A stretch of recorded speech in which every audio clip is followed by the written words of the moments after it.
Okay, well, there's a spinny thing, so I'm not sure if we're live yet.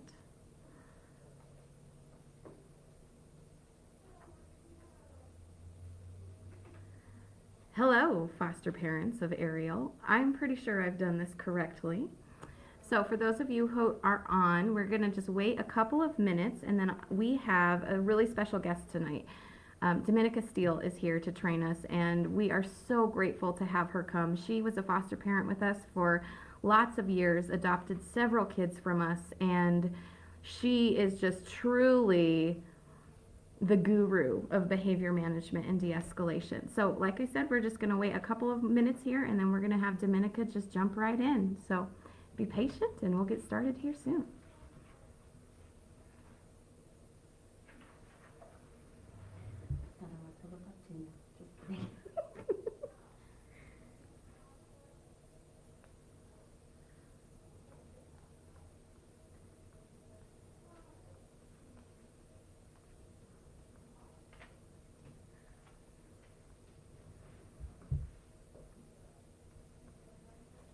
Oh, we've got 4 people, Dominica. It's increasing. I know it's like a holiday weekend, so like a break weekend. I did forget about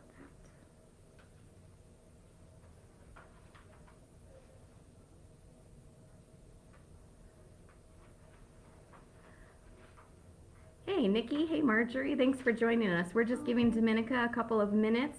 Dustin and Jessica, I see you guys too. And then we'll go ahead and get started.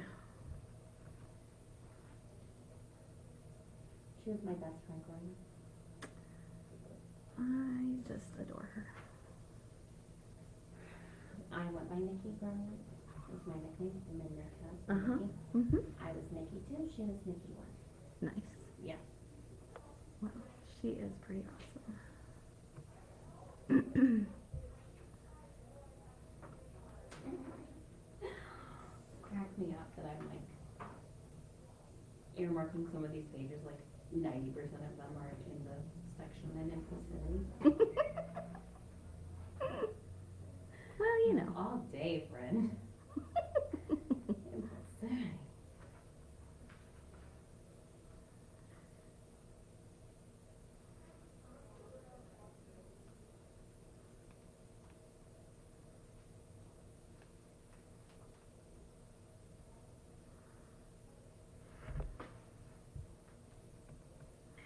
Well, Dominica, you want to just kind of roll on out? All right, guys. Well, I'm going to turn it over to Dominica. So thanks, and hope you guys get some good stuff out of tonight. All right.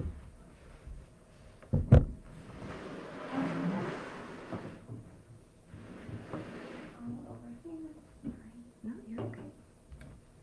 Oops. And you're going to do questions. Yes. Right? Yep. Cool. And then we'll just set this back here. Absolutely. Oh, she's going to ask questions. Lots of stuff here. Hi. Hello, Nikki 1. How are you? I have to tell everyone the story now. So, Nikki was my best friend growing up, and my nickname was Nikki. Yeah, but my name was spelled Nikki, and she was Niki. So, we used to write 1 + 2 = best friends because she was Nikki 1 and I was Nikki 2. So, I distinctly remember this pretty amazing pair of canvas tennis shoes that we puff painted. We had style, even back then. So, am I good to just jump right in? Yeah, absolutely. Okay, 1 second. Take my gum out of my mouth. Alrighty. Hello, everybody. It's super good to see you all tonight, except I can't really see you. I can just see who is on. So, I always like to start by saying how honored I am always to have an audience with you. Foster parents are my people all day. I think foster parents have more grit and more integrity than like the vast majority of humans on the face of the planet, because people don't generally wake up every day saying, hey, you know what? I'm going to rearrange my whole entire life for a child that I don't know, and it's going to be super fabulous. And P.S., all my other kids, all your things are going to get broken, and it's going to be chaos in our house for a while. Let's so be in this and do this. People just don't generally do that, and I think that we hear a lot about sacrificial love. I think that people talk a lot about sacrificial love. I don't think people really offer a lot of sacrificial and unconditional love in the real world. It is super fun to talk about, though, right? Foster parents live it every day. It is a job that doesn't quit. It's an enormous responsibility, an enormous task to feel kind of the weight of how am I going to help these kiddos? And especially kids that you get that have alarming behaviors, definitely had several of those. And it can be really, really hard to even kind of know where to start, know where to begin, who to ask for help. Of course, we have so many lovely, fabulous, amazing caseworkers here at Ariel that are always happy to help. But, when you're in the thick of it, things get rough, and I definitely feel that. So I just really want to honor you before we get too far in, and know that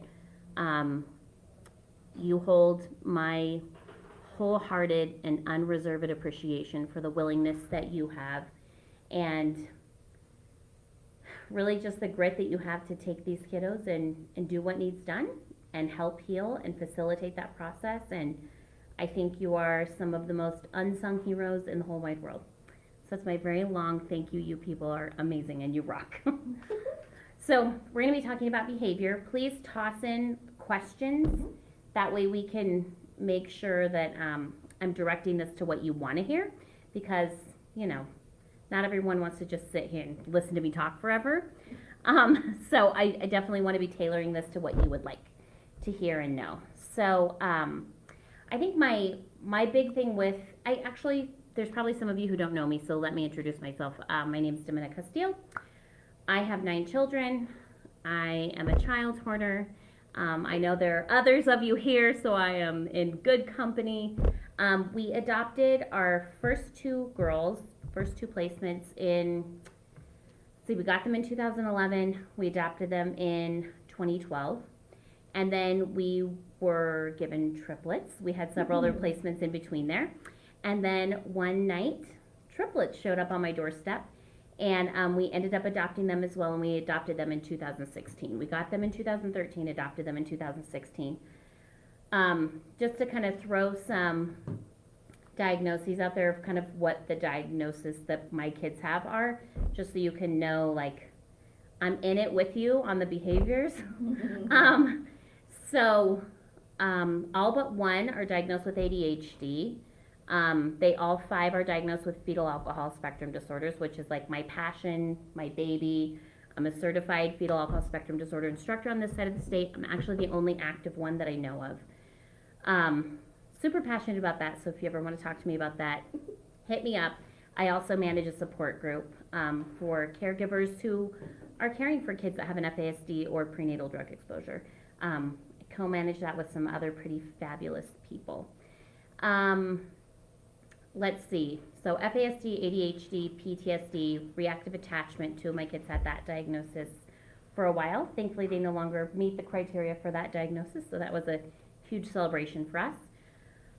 Social pragmatic communication disorder, mixed language disorders, a movement disorder, anxiety disorder. We kind of have the whole alphabet soup going on at my house.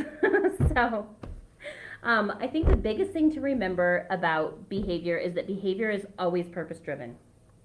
Always. It's always purpose-driven. Even when we don't get what the purpose is, we can't understand, why on earth would you do that? It's purpose-driven. Somewhere, somehow, it makes sense, and it is serving some sort of purpose. When we think about behavior, we want to think about the ABCs of behavior. So that's the antecedent, what's coming before, the behavior itself, and then the consequence that follows. Almost always when you are trying to address a behavior, which I'm a huge advocate about being very intentional about behavioral management, very intentional. So I keep a journal, like, okay, what's going on? Like, we're seeing this behavior now, what's happening? What's different? What's changed? When am I seeing this behavior happen? Is it happening at school? Is it happening at home? Is it happening in the morning? Is it happening at night? What's happening before the behavior? So always, if you can figure out what that antecedent is, what behavior is, or what things are happening before that behavior comes, that is going to be your best indicator and your best clue as to kind of the route that you need to take with fixing that behavior. Because sometimes you can just scaffold the environment and put something in place and you can avoid the behavior entirely. For instance, my oldest adopted daughter, when she came to us, she was like very wild. Very wild. She still is my best teacher in life because she's my oldest. So she teaches me lots about trauma. We've just entered puberty, so that's super exciting, everyone. So we've been seeing trauma, our old friend, again. But I remember every time we went to the grocery store with her for like the first 6 months we had her, she would scream bloody murder all the way through the grocery store. And that was before you could just call, order everything online and just like say, be like, hey, I'm here. Come drop my groceries in my car for me. Nope, there was not that. So having a gigantic family, I had to go to the grocery store a lot. So this was a super happy time for us because I had never had a kid with behavioral issues, and here I am in the grocery store, and I am no longer that mom where everyone's like, aw. Instead, I'm the mom where everyone's like, girl, you're a mess. Your kid's a mess. You need to do something. And it was not super pleasant. So anyhow, the antecedent to that specific behavior for her was that she had a lot of food insecurity when we got her. So she would food hoard, she would hide food all over the place, she would eat until she made herself sick. I would catch her up in the middle of the night just like shoving her face full of food, like sitting with the refrigerator door open, and there was so much insecurity surrounding food. So I really had to stop and take a minute and think, okay, we're walking through this store and it's just walls of food everywhere. Walls of food, like her biggest trigger, right? Walls of food. And she's in a cart, she's not allowed to grab it, touch it, open it, eat it. Like, those are things we can't do at the grocery store. And so we started packing her lunchbox and just really kind of learning that antecedent and really addressing what I could do beforehand solved that whole problem. So she was happy with her lunchbox. We could go all the way through the store without her screaming, kicking, fit throwing, just because, you know, we were willing to kind of take a look and say, why is this behavior happening? You know, what could this be? I'll talk about that here in a second in a model that's called the PACE model. But so sometimes just figuring those things out ahead of time, you can solve a lot of problems and not have to worry about those behaviors. We do have a question. Yes, question. How, from Karen Brewer, how important is a diagnosis, and how do you find professionals that are qualified to make those diagnoses? Thank you very much. Any specific area of diagnosis that you're asking? So I am a huge proponent of diagnosis. I know that a lot of people are really hesitant to get their kids diagnosed because they feel like, I don't want my child labeled for forever, which I totally understand that.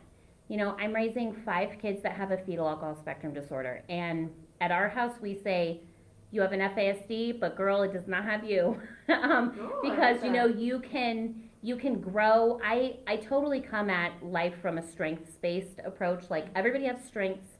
Capacity can always be built. We can always grow, even if it's this much. Like, it's growth, so it's progress. So for me, I'm a huge advocate for getting diagnosis for a few reasons. Number one, that diagnostic label communicates a huge amount of information to professionals in a very short little label, right? So when my kids go to school and I'm advocating for an IEP, I have these diagnostic labels to say, you know, here are the labels that basically sum up, here's the summary of how my child's brain works right here: FASD, ADHD, reactive attachment, PTSD. so that I can get all of these different supports in at the school. That's been a huge thing for me. Also later in life, so I have some kiddos that will need cared for the rest of their lives. And it was important for us to have those diagnoses when they were little, so that we kind of have a track record and a history, and we can really kind of see the trajectory that they've been on and kind of where they're going. My kids getting a fetal alcohol diagnosis completely changed my life, because I'm kind of obsessive, everyone, if you don't know this about me. All right. And I read every book I could get my hands on. I listened to every podcast. I listened to every, lecture I could find. I went ahead and got my certification, because I feel like I am raising 5 children with this disorder, this disability. So everyone around them is going to be knowledgeable about this disability, and I'm going to make sure that happens. And so, all of their teachers, the SPED teachers, the speech teachers, occupational therapists, people who work with my kids, definitely get a wealth of education from me saying, hey, this is what FASD is, this is what it looks like, this is what they need, this is how they learn. And my kids have done well. Like, they don't fall on the kind of typical trajectory where other kiddos with this disability do. They've had a really amazing support system really young, and a huge part of that was having the diagnosis. Where do you get a diagnosis? I mean, always start out with a pediatrician. Know that when kiddos are little, it's hard to diagnose, because there's so much change when kids are young that, and kids are incredibly resilient. So sometimes it's hard to get that diagnosis when they're little. But I do think it's incredibly helpful. And I think too, it's connected me with support groups. It's connected me with peer support. It's connected me with groups on Facebook. And it's really wonderful. Like, I know more now about the adult world than I ever did before when it comes to services that are available for individuals that are developmentally delayed. Like, I've learned so much about that through these other groups and other places, and so I kind of feel a little bit better about the path that we're heading on. So start with your pediatrician, read, and read some more. I think being teachable and malleable and flexible in learning who you are, really, because our kids teach us so much about that, but really about kind of where these kiddos are at and brain differences and why they might be behaving in this manner. All of those things are so helpful. But to answer your question, start with the pediatrician, and I think diagnosis is really important. Perfect, thank you. Yes. Okay, so we talked about ABC. Always, if you can catch it on the front end, it's just so much better. So much of it is just being really curious and learning what our kids, like what their cues are and what their triggers are. I had one little girl in my house that was incredibly violent, like super violent.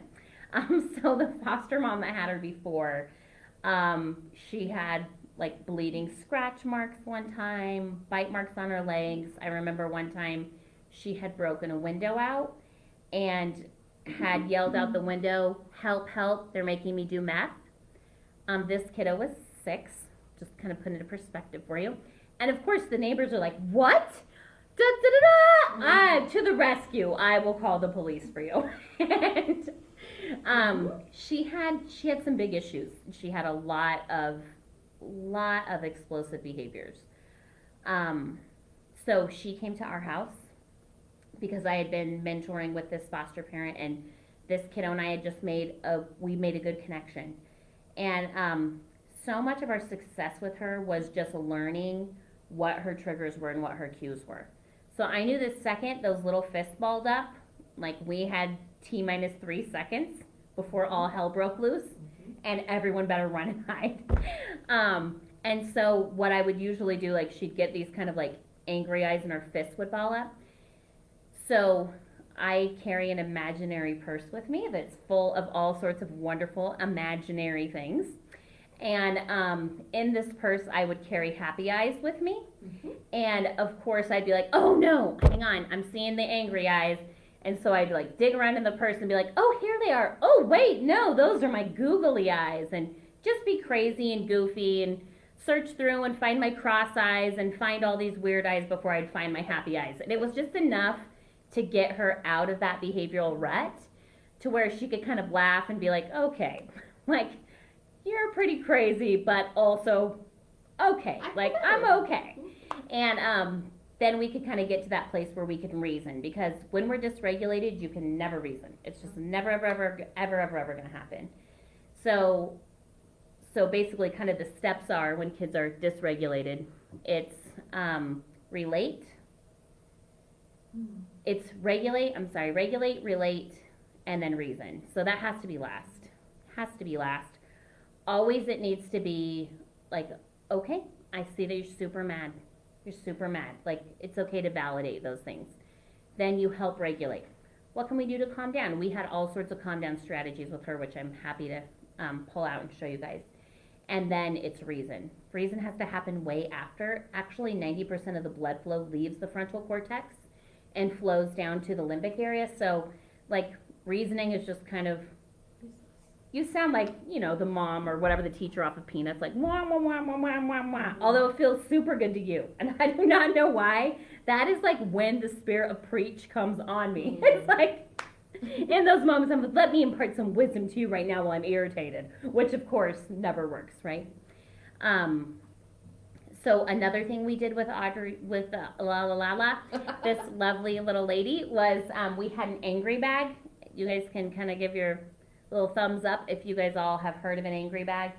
But it was full of all sorts of stuff that we worked to help regulate. And anytime you're using a tool, this is what I hear all the time. I tried that once and it didn't work. Well, guess what, friend? It's a tool, and you got to learn to use a tool.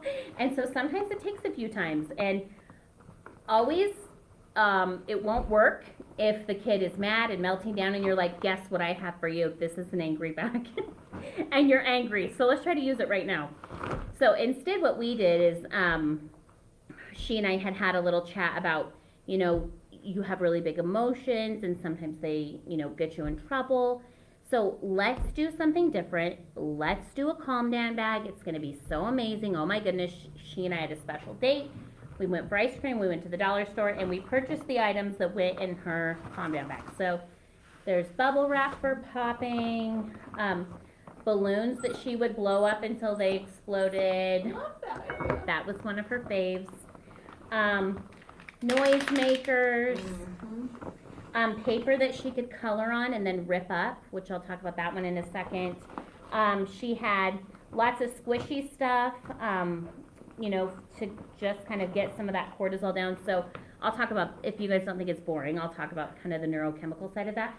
So when kiddos start to dysregulate, actually when all of us start to dysregulate, our cortisol levels jump up along with like catecholamines and adrenaline, and it's all super beneficial if you need to like run or fight, or, but if you're just in a regular situation, which most of us are, it's not always that beneficial, right? So there's two ways to bring a cortisol spike down quickly, because it will stay in your system for roughly 48 hours if you do nothing, just so you're aware. One of them is through physical movement. And then one of them is through an oxytocin boost, which is like connection. So I super love that that's kind of the counter to that huge cortisol spike is an oxytocin spike, which means connecting with the kiddo. So speaking of connection, Curtis Munker had a good question. When that's happening, as a foster parent, how do you handle that? How do you keep yourself from your cortisol level going Yes. up? What do you do? Well, and I love that you bring that up, because crazy is contagious, but also so is calm. So that's exciting. Like, that's neurochemically true. We have receptors here that are called mirror neurons, and we absolutely start mirroring the emotions and behaviors of others around us. So our kid is melting down and we start to melt down.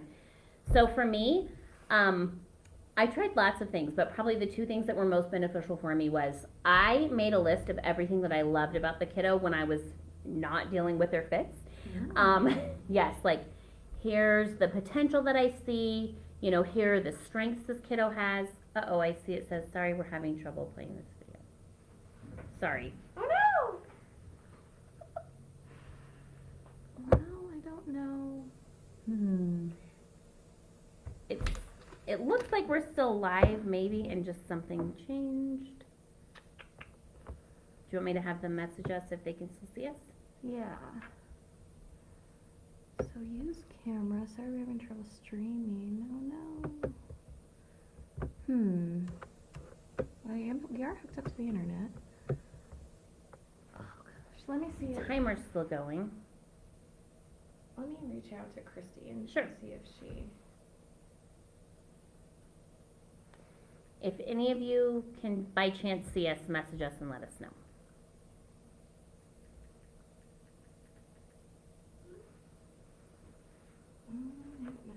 Okay. And it does say like there's an option to end the live video. Oh, Nikki said she's still hearing Okay. and seeing. And Brandy said she can still see us. So Well, maybe super fun for all of you. You just to can't get see to hear yourself. us freak out. Yeah, and I don't know why it says that, but we're just gonna keep rolling, okay? So 2 things that helped me a lot. So I wrote on this paper, like, hey, here are all the things I love about this kiddo, and I kept it in my nightstand. And there were definitely times when I needed lots of reminders of why I super loved this kiddo and was so happy to have them in my home. Because there are definitely days when I was not feeling that. That was very helpful because then I kind of had a list to run through while I was trying to keep calm. And then also I do lots of deep breathing. So there's all sorts of breathing exercises that you can do, but that was one thing that I definitely would do. And, you know, with kiddos that were a little older, I never hesitated to say, you know what, I'm going to need a second. I'm not my best self right now, and it's going to go south. I need a second. And Mommy timeout is yes. what I call that. And it's good for them too to learn, like, it's okay to advocate for yourself in that way. Like, hey, things are gonna go south real quick, and so I need to just step away for a second. And you know, doing that, you do get to be your kind of best self, more collected, more calm, wisest parenting self. So those were kind of the 2 things that were really, really beneficial for me. Awesome. Yeah. So with the calm down bag, we did a lot of like practicing with it before she ever had a meltdown and needed it. And so, but the fun part was we would do role playing. So I was actually the one who needed the calm down bag.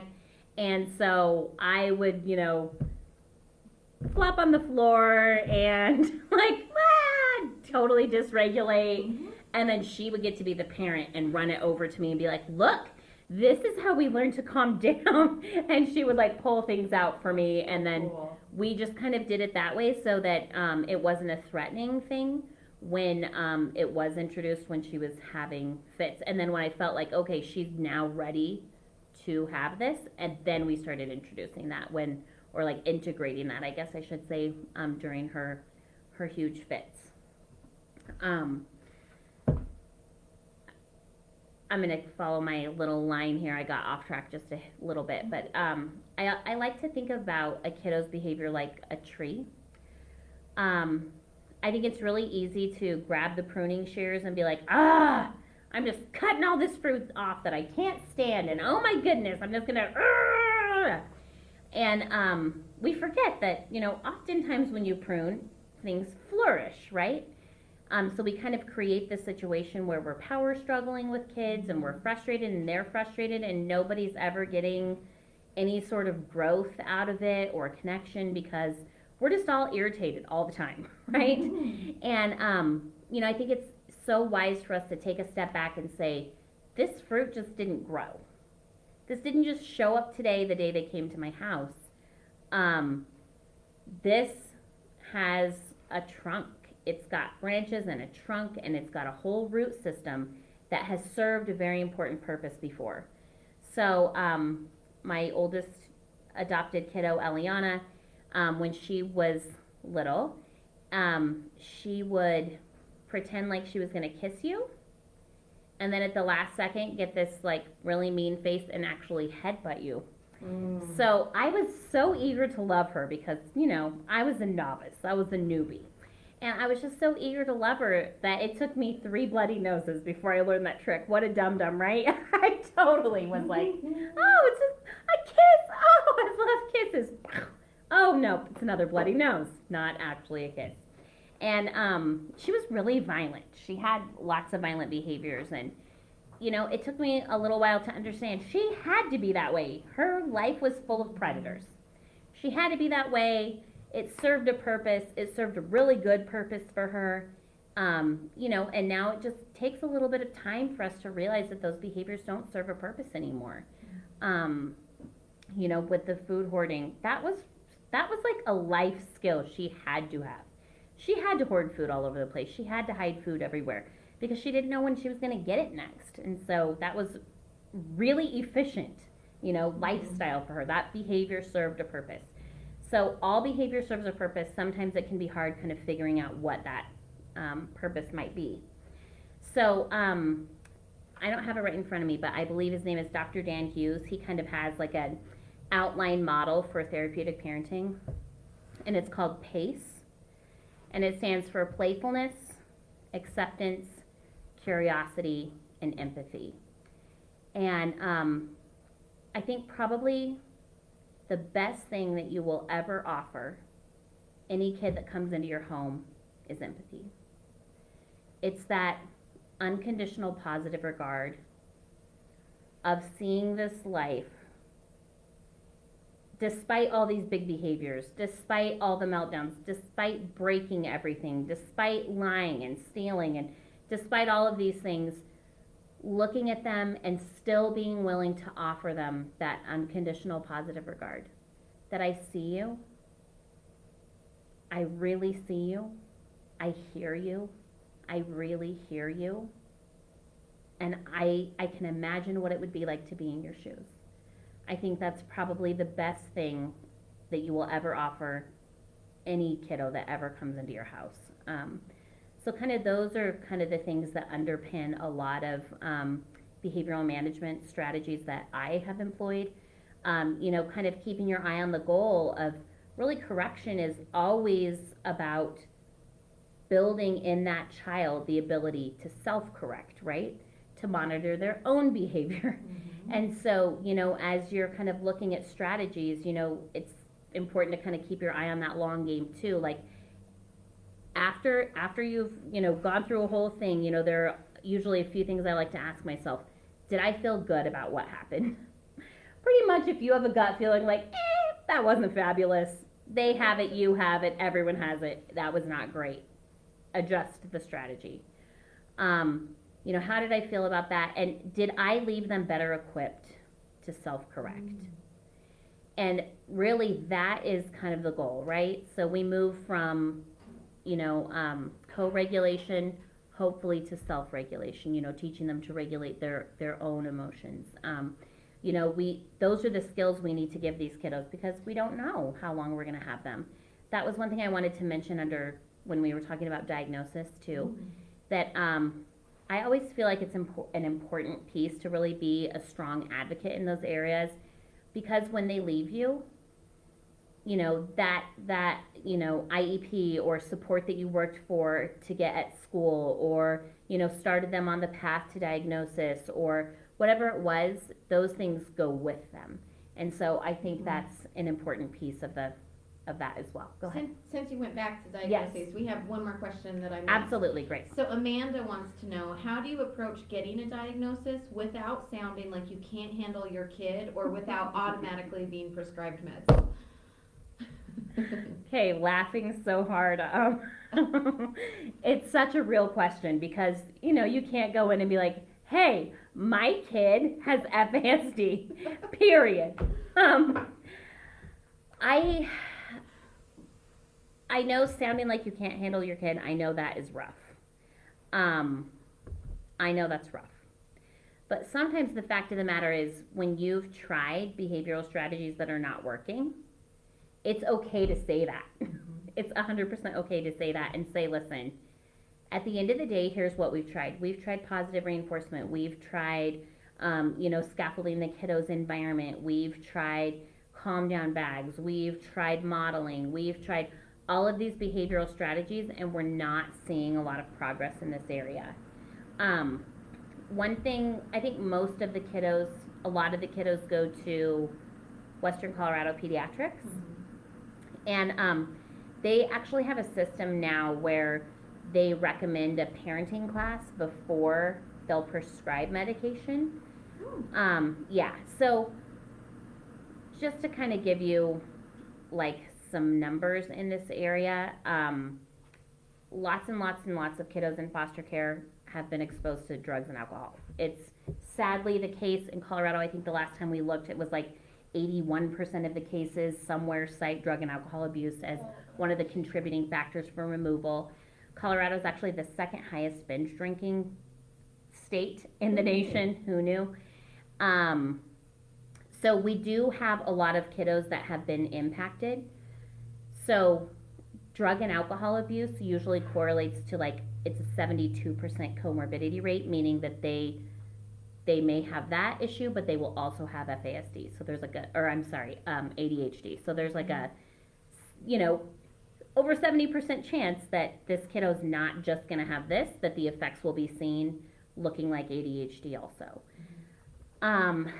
With trauma, I was just going to add absolutely, yeah, it actually impacts that same, I won't get into, because I know I get super boring, so you can always message and be like, Sarah, literally tell her to move on.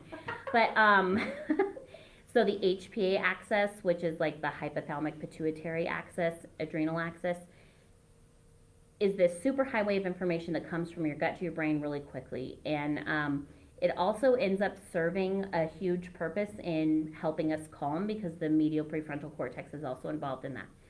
That area of the brain is significantly impacted by trauma. So it's not even about this kid won't calm down, it's more like this kid can't calm down. This kid can't regulate themselves. Neurobiologically, their brain processes information and emotion and sensations from their gut very, very differently. And I mean, there have even been a lot of studies that show that there are changes in gabapentin, which is huge for calming your body down. GABA is secreted from the prefrontal cortex. This is where I get really boring, and onto the limbic system to help you calm, that there are deficits in those areas. So we know that neurochemically, trauma impacts you neurobiologically. It is deeply integrated into you, especially when you have had trauma in those first few years of life, where your brain, you're born and this brain is wired for experience-dependent learning. And when you don't get those experiences, your brain wires very differently than when your brain does get those experiences. So kids with trauma do have higher rates of ADHD and ODD and attachment issues and kind of the whole mix. So sometimes it's not, I can't handle my kid. Sometimes it's, this child has a legitimate change in how their brain works and functions and processes emotion. And so it's not necessarily, a reflection on you or your parenting, which was super hard for me to learn when I first had kiddos, because as I said, I wasn't ever the parent that was given dirty looks at the grocery store. But really, this is a kiddo who neurobiologically and neurobiochemically does have some issues that prevent them from being able to do the things that neurotypical kiddos do. So I guess, how do you go in and say, hey, I think there is an issue? I tend to be very clinical in my approaches, so I come in with a list because that's how I roll in life. And I'll say, so here are the behavioral symptoms that I'm seeing. Here's the frequency, here's the intensity. Here's the timing of these behaviors. And look, I've kept this journal for 2 weeks. And here are all the times that I'm seeing these behaviors. Here are the interventions that we've tried, A, B, C, D. Here are the professionals that I've already consulted. Aerial caseworker, list whoever down the list. Now I'm coming to you, and I just wanted to make sure, that we're working collaboratively, and that here's everything I've already done. And so now I'm looking for some direction forward. That's awesome. Thank you. So keep scooching along or Yeah. keep, okay. Nope, yeah, keep them. I hope that answered your question. We do lots with boundaries and routine because boundaries and routine equal predictability and safety. Lots and lots and lots with boundaries and routine. So it's, the same thing. It's the same thing. It's the same thing because then, they can predict, hey, I'm going to get dinner at this time because I get dinner at this time all the time. We use lots of positive reinforcement. A few things with positive reinforcement. It needs to be personal, so it needs to be very specific to that kiddo. It needs to be immediate, so like the second that you see, catch them being good, man, praise them to the moon. Frequency is super important. It needs to be social, so if you can do it in front of other people, that's even better. And then earned, so don't just throw it out there for nothingness, right? Like make sure that you're really using positive reinforcement. That to me is like one of the best things that you can do. Giving them that empathy, giving them that unconditional positive regard, and then incorporating a lot of positive reinforcement just says to the kiddo, like, this is who I see you as. Mm-hmm. Even if everyone else has told you this is what they see, this is what you feel, this is how, you're perceived with friends at school, it doesn't matter. Like, this is the person that I see you as. And people want to live up to those expectations. I just so much come from this approach that if kids can do good, they will do good. It's just so much about building in those strategies for them to learn to do good. I think that so many of these kids have not had these little tiny interactions with a healthy, secure parent for years and years and years that teach them how to build up to these strategies, and they just don't know how to do it yet, and it's like we have to come at it still from this approach of, if my infant is crying, I'm very responsive, right? I'm not reactive, like, oh honey, what's wrong, how can I help you? What do you need? Do we need an external thing to help you regulate, like a pacifier or your special blankie, or what do we need? And we're so responsive when it comes to infants. And I just think so many of these kiddos have been in this boat where that need was never fulfilled in them, and so they kind of have this internal working model that tells them, like, people won't love me, I'm not good enough, I'm gonna be rejected. And so much of that stems all of these behaviors of, rejecting us and doing things that look so intentional. And really, are they really intentional? Not always. Probably one of the most truthful things your kids will ever tell you when they do something and you ask, why did you do that? Is, I don't know. That's like the most truthful response in all of history. I don't know, which is very, very true, because so many of these early childhood memories, and especially if they're any sort of traumatic memory, they're stored subcortically. So guess what? They don't know why they're doing this. They don't know. And it's all about kind of building that capacity to get to a place where they can analyze that. So my 13-year-old daughter, she's, she had a rough, super duper horrible situation, and she was abused in unspeakable ways. And like if anybody had like the raw end of the deal, it was her. And she just got dealt this really rough hand. But she's this confident, secure, compassionate little human, despite the fact that she shouldn't be. Like, she should never trust another human being again because of what people did to her. But she does. And I just really believe that resiliency exists within all of us if we're just willing to mine it. And it takes a lot of work. It takes a lot of looking in the mirror and being like, why is this so triggering to me? Because I'm feeling like maybe this is my issue and not their issue. And it takes a lot of soul searching and a lot of learning and a lot of willingness to grow. But resiliency, it can be cultivated and it can blossom. She came home from school the other day, and a kid at school had told her, like, oh, Aliana, why are you so weird?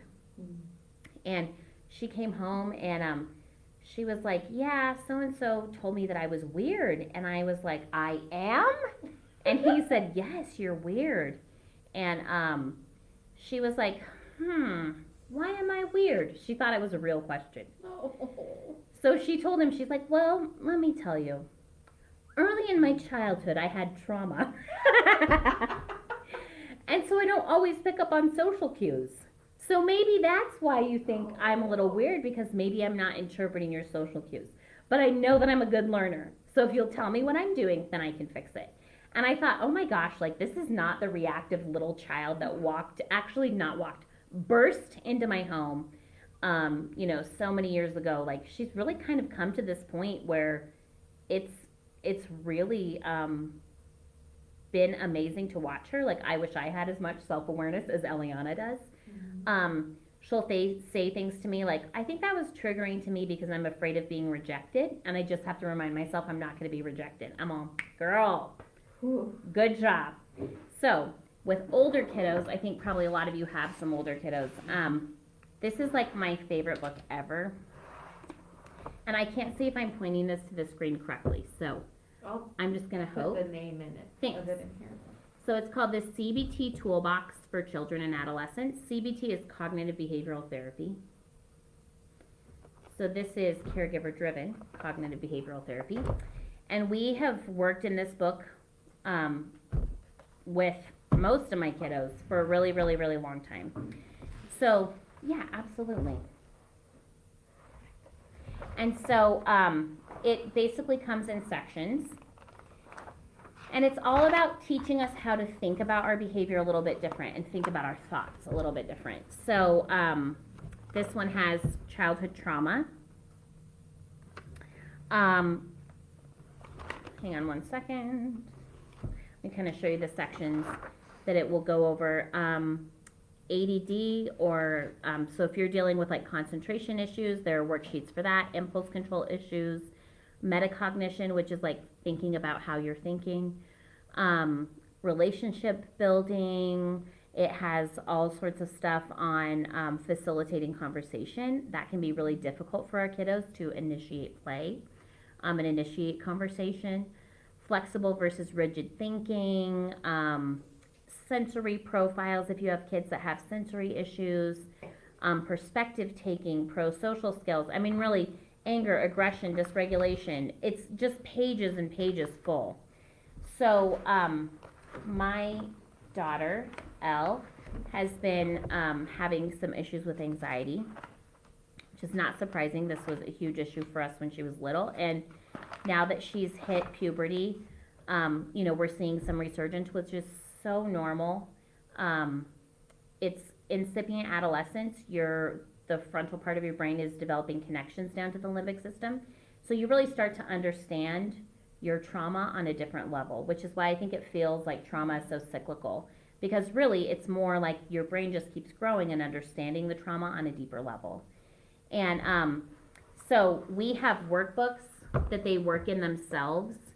So these ones are just blank pages for you to look at. So like here's a hierarchy, so we could start saying, oh, here are the things that don't cause me anxiety at all. Here are the things that cause me a lot of anxiety. So you'll notice like the first few pages in each section is basically just psychoeducation, like learning about us and learning about when we're worrying or when we're melting down, and it's all about, kind of tracking those things, like we talked about, looking at those antecedents. So here's our worry circle, things that cause us worry. And she had a page that we did on good worry versus bad worry. There's detective work that you get to do and figure out why is that causing you worry. Here's a really good one on, where are you feeling anxiety in your body? So that you know the second that your breathing changes, because for her, that's her first place. The second that your breathing starts changing, that's when you need to start accessing your strategies, right, in your toolbox. So here are some for kiddos that deal with a lot of sadness.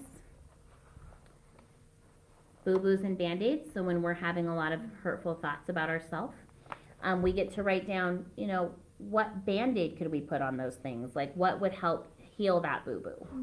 And so you get to write down, the thoughts that bring you the most calm.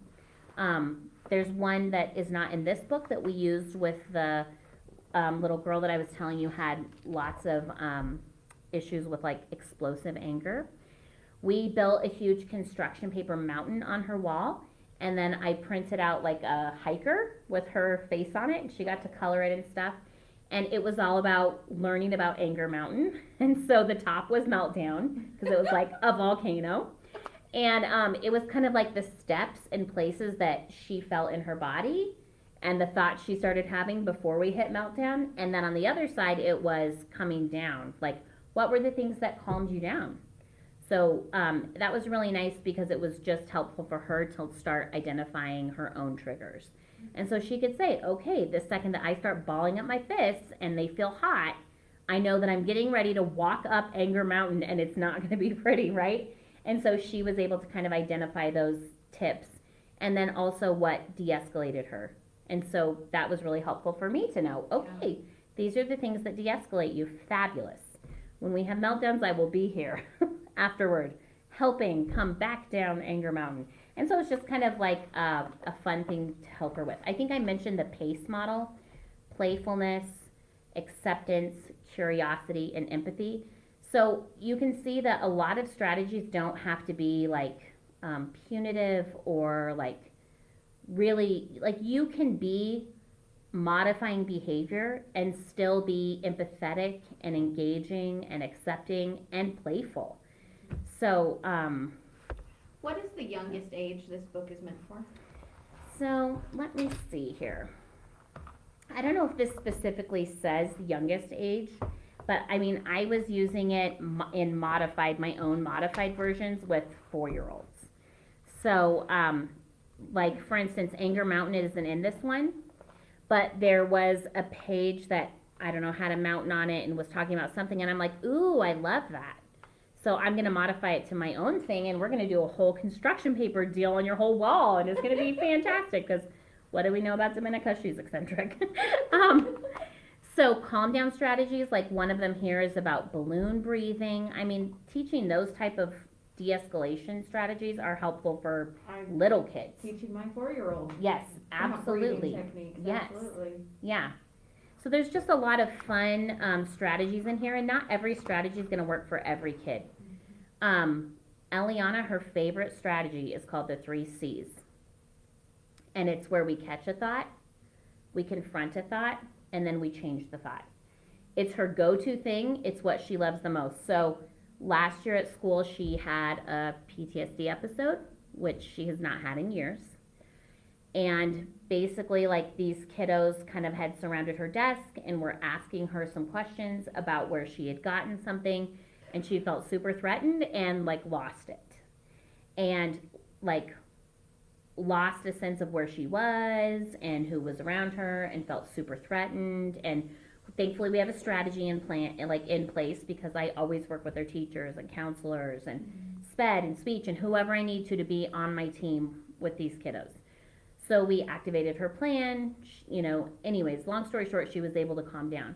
And then later we talked about, what could you have done? And she said, the first 2 kids that came and stood over my desk, I immediately started to feel it. And then as soon as they all came, it was just gone. And so I was like, well, what would you have done? She's like, I should have 3C'd it. I should have caught that thought and been like, no, I'm fine, I'm safe. I'm sitting in school. Like, I caught it, I'm confronting it, and now I'm going to change it. I'm safe, I'm fine. I need to activate my own plan where I walk down to the counselor and say, hey, I need some support. Mm-hmm. So, different strategies work for different kids. Some of my kiddos love the bubble strategy, where you put a bubble in your mouth and your choice is you can say it or swallow it, because mommy doesn't do rude. I like that. I don't do rude. So you can put it in your mouth, you can say it or you can swallow it, but it's always good to just put that bubble in your mouth so that you give yourself a second to think about it. And for a couple of my kids, it's fantastic. For one of them, like, it does not compute. She doesn't get it. It does not make any sense. There's no bubble. I don't have gum. I don't have soap. There's no bubble. So it doesn't make sense to her. So guess what? That strategy's out. But this is a fantastic book. I absolutely love it. And I think, too, there's some good sections in the beginning that talk about behavior and about really kind of meeting kids where they're at. And that's really helpful. And then as you read through the pages, like I found a lot of enlightenment myself. Like, hey, well, now I know why I do that. Even though it had nothing to do with me. And then the last thing I'll cover really quick. So, 2 things. Number 1, you always have the choice to be reactionary or responsive. Reactionary, you are not in control of the situation. The situation is controlling you. That's when we let ourselves get all worked up and we get into that same place of dysregulation. And what does it do? Neurochemically, it just triggers more and more and more and more dysregulation. I know that we've all been in those situations where we've said things or done things and we're like, later we're like, that was so silly. Like I shouldn't have even been that upset about that. Like, why was that so triggering to me? Because we were really kind of giving into that reactionary side of ourselves, or we can be responsive. And I like that image of thinking like there's this whole past that you need to fill in of being a nurturing, caring caregiver that's responsive to needs like a parent is to an infant. And then for older kiddos, I would really highly recommend the book. I believe it's called Verbal Judo. You like the title already, don't you? It's pretty fantastic. It's pretty awesome. Verbal Judo, and it's all about learning how to verbally de-escalate people. Yes, my husband is in a job where he has to do this on a very frequent basis, and he actually teaches this class. I can identify when he's using the strategies on me, and honestly, they are delightful. The first few times I'm like, are you verbal judoing me right now? Mm-hmm. Okay, now I love it. It's fine. But it's kind of based on the 5 universal principles of human communication, which are people feel the need to be respected. So the second someone feels disrespected or undervalued, they will immediately get very defensive. Number 2, people would rather be asked than told. Number 3, people desire to know why, which I find in therapeutic parenting that this is not cumbersome. It's actually really, really beneficial because you get to say, listen, I'm putting this boundary down because I am afraid, like I'm concerned for you. I love you. I don't want to see harm come to you. And you do really get to express those kind of underlying reasons of it always comes back to I love you and I want the best for you. And so that's number 3. Number 4 is people prefer options over threats. And number 5, people want a second chance. And I feel like this one is so huge with our kiddos. So huge with our kiddos. Giving them an opportunity to rectify a situation is so healing and so healthy. So those are the universal laws of human communication. How do you give a child the chance to rectify a situation? Ooh, okay. You guys want to tackle a hard one? Stealing? Mm-hmm. Yeah. Okay. So, so one of my most impacted kiddos is one of my triplets.